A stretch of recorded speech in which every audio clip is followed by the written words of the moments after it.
राधे राधे, जय श्री कृष्णा, बांके बिहारी लाल की जय।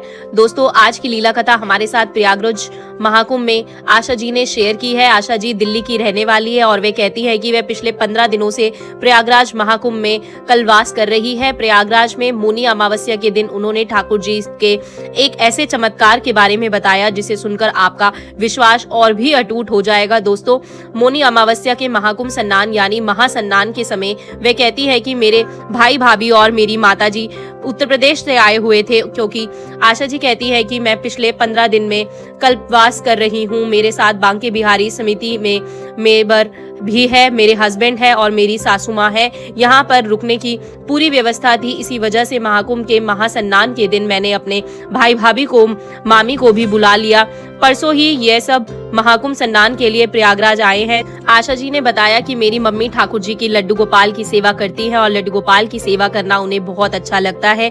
वे बाल गोपाल को अपना बेटा मानती हैं। लेकिन आशा जी कहती है अभी मेरे पास लड्डू गोपाल नहीं है, क्योंकि मम्मी मुझे अपने बाल गोपाल सेवा के लिए देना चाहती है और उसके पीछे का कारण भी आपको पता चल जाएगा कि आखिर वो क्यों आशा जी को अपने बाल गोपाल देना चाहती है। दोस्तों, आशा जी कहती है कि मेरी मम्मी बाल गोपाल को अपने साथ लेकर आई थी, जबकि उनके भाई ने लड्डू गोपाल को लाने से मना किया था। लेकिन वह एक लड्डू गोपाल भक्त है और अपने बाल गोपाल को घर में अकेला छोड़कर नहीं आना चाहती थी, इसीलिए वो प्यारे से नटखट से हमारे बाल गोपाल को भी लेकर आई। मौनी अमावस्या की वजह से प्रयागराज में काफी भारी मात्रा में भीड़ है। श्रद्धालु इतनी संख्या में आए हैं कि 151 किलोमीटर पैदल चलकर आना पड़ता है। उसके पश्चात ही स्नान घाट पर पहुंचते हैं और स्नान करते हैं। लेकिन मौनी अमावस्या होने के कारण आज यहाँ पर इतनी अधिक भीड़ है, जिसके कारण से स्नान घाट तक पहुंचने में भी बहुत ही परेशानी हो रही है। यह घटना सुबह की ब्रह्म मुहूर्त की है।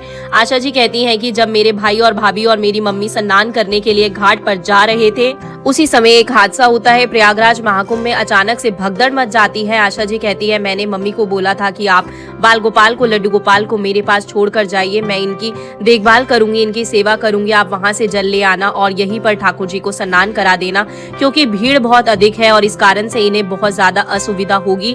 आशा जी कहती है लेकिन उनकी मम्मी नहीं मानी। उन्होंने कहा कि मैं इतनी दूर से ठाकुर जी को साथ लेकर आई हूँ तो उन्हीं के साथ डुबकियां लगाऊंगी। वे मेरे पुत्र है और मैं उन्हें छोड़कर नहीं जा सकती, मैं उनके साथ लेकर जाना चाहती हूँ। यह जिद करने लगी। उनकी जिद के आगे किसी की नहीं चली दोस्तों, और वह बाल गोपाल को अपने साथ लेकर चली गई। यह जाते समय जब वह घाट के पास पहुंचे तो वहां पर बहुत तेजी से भगदड़ मच गई, जिसमें सभी लोग का एक दूसरे से हाथ छूट गया। हाथ छूटने की वजह से कुछ लोग जो है नीचे गिर गए, दूसरे लोग उनके ऊपर पैर रखकर चढ़ने लगे। उसमें उनकी मम्मी, इस हादसे में आशा जी की मम्मी का उनका हाथ भी उनके भाई के हाथ से छूट गया। आशा जी कहती हैं कि उनकी मम्मी को तो उनका भाई और भाभी दिखाई दे रहे थे, लेकिन वह नीचे जमीन पर गिर गई थी। इस वजह से उनके भाई भाभी को उनकी मम्मी दिखाई नहीं दे रही थी और उनकी मम्मी की आयु भी काफी हो चुकी है। वह 60 प्लस होगी या ना 60 साल से ऊपर ही होंगी। जब वह जमीन पर पड़ी थी तो उन्होंने ठाकुर जी को नहीं छोड़ा, बल्कि ठाकुर जी को वह अपनी छाती से चिपकाए हुए थी। उन्हें अपने से ज्यादा लड्डू गोपाल की चिंता थी। उन्हें ऐसा लग रहा था कि उनके बाल गोपाल के ऊपर किसी का पैर ना आ जाए, उनके ठाकुर जी को चोट ना लग जाए। जबकि कई बार लोगों ने उनके ऊपर पैर रख दिया। वह अपनी छाती से लड्डू गोपाल को लगाकर वही जमीन की तरफ मुंह करके लेट गई और पीठ ऊपर की ओर कर ली, ताकि ठाकुर जी को कोई चोट ना लग सके, चाहे भले उनके प्राण ही चले जाए। लेकिन लड्डू गोपाल जो है अपनी मैया के आंचल में के नीचे थे, उनकी छाती से लगे हुए थे और यह भाव देखकर स्वयं ठाकुर जी भी शायद रोने लगे होंगे। दोस्तों, कितना अच्छा भाव था कि उनके प्राणों पर बनी थी और वो लड्डू गोपाल की चिंता में कि मेरे ठाकुर जी को चोट ना लग जाए, उनके ऊपर किसी का पैर ना आ जाए, इस वजह से छोटे से नन्हे से लड्डू गोपाल को अपनी छाती से लगाकर जो है उल्टा होकर वहीं पर लेट गई, क्योंकि भीड़ इतनी अधिक थी जिसके कारण से उनसे उठा नहीं जा रहा था। कभी कोई पैर मार रहा था, कभी कोई हाथ मार रहा था, कभी कोई धक्का मार रहा था। अब वह मेरे ठाकुर जी, मेरे बाल गोपाल, उन्हें पुकारते हुए जो है उल्टा होके वहीं पर लेट गई। उनकी पीठ पर काफी लोगों ने पैर दिए, उन्हें कुचल दिया, लेकिन उन्होंने अपने लड्डू गोपाल को चोट नहीं लगने दी। उनकी हालत बहुत बुरी हो गई और वह कहती है उन्हें जो है उनकी भाई भाभी दिखाई दे रहे थे। एक बार उनकी भाभी भी गिर गई। उनके भाई ने उनकी भाभी का हाथ पकड़ा, उसे उठाया और वहां से निकलने की कोशिश करने लगा। उनकी मम्मी जी जो है आवाज लगाती रही, बेटा मैं इधर हूँ, मेरी तरफ देख, मैं इधर हूँ। लेकिन भीड़ इतनी अधिक थी, भगदड़ थी, किसी व्यक्ति को किसी का होश नहीं था, इसलिए शायद उनका भाई उनकी मम्मी की आवाज नहीं सुन पाया और मम्मी पत्नी का हाथ पकड़ते हुए उस भीड़ से निकलने की कोशिश करने लगा। हालांकि थी वह दिखाई नहीं दे रही थी क्योंकि वह नीचे गिर चुकी थी और भीड़ बहुत अधिक थी। लोग एक दूसरे के ऊपर चढ़ रहे थे, भाग रहे थे। कुछ भी देर में उनका भाई उनकी माँ की आंखों से ओझल हो गया। सिर्फ उनके पास थे जो उनके लल्ला, उनके ठाकुर जी, उनके लड्डू गोपाल, जिन्हें वो अपनी छाती से चिपकाए हुए वही जमीन पर पड़ी रही। अब जब सांसारिक बेटा जो है अपनी पत्नी का हाथ पकड़कर वहां से निकल गया, तब जो है हमारे ठाकुर जी, जिनसे उन्होंने अपना रिश्ता बनाया था, जिन्हें अपना पुत्र माना था, शायद उन्हीं का किस्सा था, उन्हीं का चमत्कार था। अब उनकी मम्मी को लग रहा था कि वो जीवित नहीं रहेंगी। अब उनका अंतिम समय आ चुका है। सन्नान करने की बात तो बहुत दूर है, अब शायद इसी समय उनके प्राण निकल जाएंगे, क्योंकि काफी ज्यादा लोग जो है नीचे गिर चुके थे और दूसरे लोग अपने आप को बचाने की कोशिश में उनके ऊपर पांव रखकर खड़े हो गए थे, धक्का मुक्की कर रहे थे।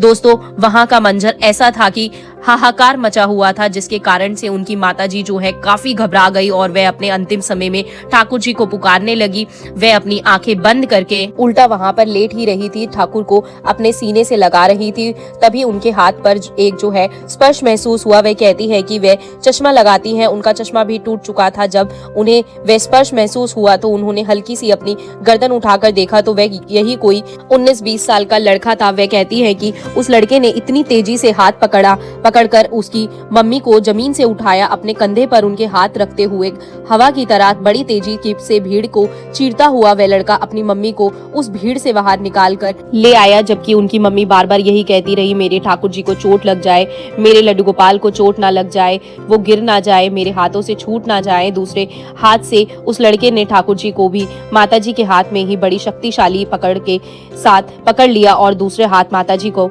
अपने कंधों पर रखते हुए उन्हें भीड़ से इस तरह बाहर लेकर आया जैसे कि वो कोई मामूली लड़का नहीं हो, बल्कि भीड़ स्वयं उसे रास्ता दे रही हो। इतनी तेजी से वह माताजी को भीड़ से निकालते हुए बाहर तक ले आया। उन्हें चोट लगने की वजह से उस लड़के का चेहरा ज्यादा दिखाई नहीं दे रहा था, क्योंकि उनका चश्मा भी टूट चुका था, लेकिन वो उसके स्पर्श को महसूस कर पा रही थी। सपना जी कहती है कि वो लड़का मेरी मम्मी को अचानक से आकाशवाणी केंद्र ले गया, जहां खोया पाया आकाशवाणी केंद्र था, जिसमें अनाउंसमेंट होता है कि यह व्यक्ति खो गया है, इसके साथ वाले आकर इन्हें ले जाइए। सारी इन्फॉर्मेशन अनाउंसमेंट पर दी जाती है। अगर कोई व्यक्ति या किसी का कुछ सामान खो जाता है तो वहां जाकर वह ले सकता है। तो जैसे ही वहां पर वो मेरी मम्मी को लेकर गए तो उन्होंने वहां पर मम्मी का नाम पूछा, भाई का नाम पूछा, भाभी का नाम पूछा कि आप किसके साथ थे, उनका नाम बताइए, आपका क्या नाम है, कहाँ से आप आए हो, कहाँ पर आप रुके हो, मतलब सारी जानकारी वे पूछने लगे। तो अचानक से ये सब एक विचित्र बात हुई और जैसे ही उन्होंने पूछा तो मम्मी काफी घबराई हुई थी। उस लड़के ने अचानक से मम्मी का नाम बता दिया और यह सुनकर मम्मी भी आश्चर्यजनक थी कि इस लड़के को मेरा नाम कैसे पता। जैसे ही मम्मी ने उसे टोका कि बेटा तुम्हें मेरा नाम कैसे पता, वो एकदम से चुप हो गया, कुछ नहीं बोला, वो बिल्कुल शांत हो गया और मम्मी का हाथ पकड़े हुए वहीं पर बैठा रहा। तभी मम्मी से दोबारा उन लोगों ने पूछा कि आप किसके साथ आए हो, हमें बताइए, हमें और भी लोगों के लिए अनाउंसमेंट करना है, आकाशवाणी करनी है, जल्दी से बताइए, ज्यादा समय हमारे पास नहीं है। फिर मम्मी ने घबराते हुए भाई का नाम बताया, भाभी का नाम बताया और कहा से आई है, ये सब जानकारी दी। उन लोगों ने अनाउंसमेंट किया आकाशवाणी की कि इस तरह से आशा जी कहते हैं मेरी मम्मी का नाम जो है गायत्री है, गायत्री जी हमारे पास बैठी है और वे काफी गंभीर हालत में है, उन्हें चोट लग चुकी है, उनका बेटा और बहू उन्हें यहाँ से आकर ले जा सकते हैं। भाई का नाम बोला, भाभी का नाम बोला।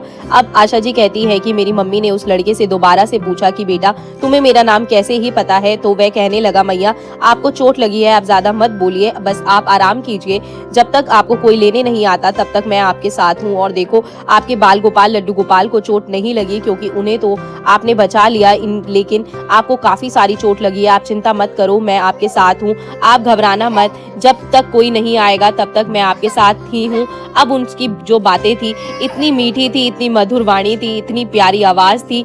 आशा जी कहती हैं कि मम्मी उससे बातें करते हुए बड़ा ही अच्छा लग रहा था। वो अपने चोट का दर्द भी भूल चुकी थी क्योंकि उसकी आवाज में भी जादू था। और जब काफी देर बाद यही कोई 1-1.5 घंटे के बाद उनके भाई वहां पर उनकी मम्मी को लेने पहुंचे, तब तक वह लड़का मम्मी का हाथ पकड़े हुए वहीं पर बैठा रहा। आशा जी कहती है जैसे ही पता चला कि उनके भाई और भाभी उन्हें लेने आए हैं, क्योंकि उन लोगों को पता चल चुका था कि माताजी जो है यहाँ पर आकाशवाणी केंद्र में बैठी है, जैसे ही वह लेने आए और माताजी को पता चला तो उन्होंने उस लड़के की तरफ देखकर कहा बेटा चलो तुम्हें अपने बेटा और बहू से मिलाती हूँ, क्योंकि आज मेरे प्राण तुम्ही ने बचाए हैं, ठाकुर जी ने शायद तुम्हें ही माध्यम बनाकर भेजा था मेरी रक्षा करने के लिए। ऐसा कहकर जो व्यक्ति बाहर से माताजी को बुलाने आया था उसके साथ चलने लगी और उस लड़के का हाथ छूट गया। अचानक से बाहर जाकर उस लड़के के बारे में अपनी मम्मी ने भैया और भाभी को बताया कि कैसे कैसे एक लड़का मुझे वहां से निकाल कर लाया, तब तक मेरे साथ रहा, मेरा ध्यान रखा और गर्दन घुमाकर जैसे ही कहने लगा कि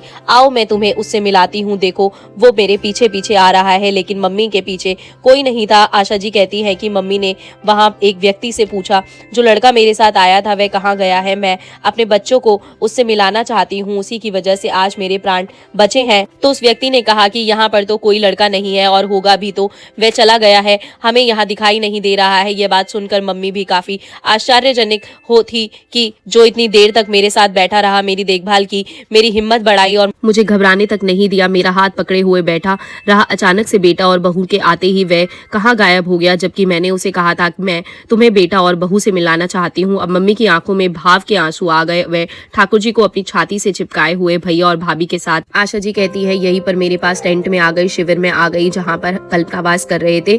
उन्होंने स्नान वगैरह नहीं कर पाए क्योंकि इतना बड़ा हादसा हो गया था। अब यहाँ पर आकर हमने मम्मी को जो है दवाई वगैरह लगाई, उनका थोड़ा ट्रीटमेंट किया। उसके बाद उन्होंने पूरी घटना बताई और पूरी घटना बताने हुए उनकी आंखों से आंसू नहीं रुक रहे थे। उन्हें ऐसा लग रहा था कि स्वयं बाल गोपाल लड्डू गोपाल जी थे जो वो पुत्र बनकर आए, उन्हें बचाया, उनके साथ रहे, उनकी हिम्मत बढ़ाई, जो ठाकुर जी ही थे, कोई माने या ना माने। आशा जी कहते हैं मम्मी को पूरा विश्वास है कि वह उनकी बाल गोपाल ही थे, वो उनके लड्डू गोपाल ही थे, लड्डू गोपाल के सिवाय कोई नहीं था। और दोस्तों मुझे भी ऐसा ही लगता है कि वो स्वयं हमारे बाल गोपाल थे, क्योंकि जब उनके ऊपर इतनी बड़ी विपत्ति आ रही थी वह उस समय पर भी अपने प्राणों के बारे में नहीं, ठाकुर जी को चोट लगने के बारे में सोच रही थी। अपने ठाकुर जी को अपनी छाती से चिपकाकर जो है यह सोच रही थी कि मेरे लड्डू गोपाल को जो है चोट ना लग जाए। और ऐसा भाव देखकर भला ने भक्त को इतनी मुसीबत में भगवान कैसे छोड़ सकते हैं, आप ही बताइए। और वह भी हमारे ठाकुर जी, हमारे लड्डू गोपाल जी ने उन्होंने अपना पुत्र माना है, वो अपनी मैया को परेशानी में कैसे छोड़ सकते थे। मुझे भी